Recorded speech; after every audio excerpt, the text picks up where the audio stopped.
எதனால முடி கொட்டுதுன்னு நம்ம ஏற்கனவே ஒரு வீடியோ போட்டிருந்தோம். அதில் முக்கியமாக ஒரு 3 விஷயம் சொல்லியிருந்தேன்.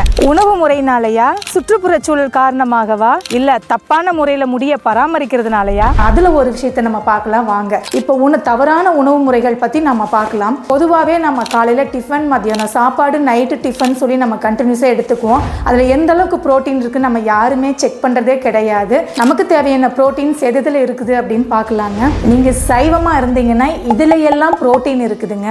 சோயா சங்க் இல்லைன்னா மீல் மேக்கர், வேர்க்கடலை, கொண்டைக்கடலை, பன்னீர், இதில் எல்லாமே உங்கள் உடம்புக்கு தேவையான டைரக்டான ப்ரோட்டீன்ஸ் ஈஸியாக கிடைக்குதுங்க. நீங்கள் நான்வெஜ்ஜாக இருந்தீங்கன்னா மட்டனில் ஸ்பெசிஃபிக்காக மண்ணீரல் இல்லைன்னா சுவரொட்டின்னு சொல்லுவாங்க, அதை எடுத்துக்கோங்க.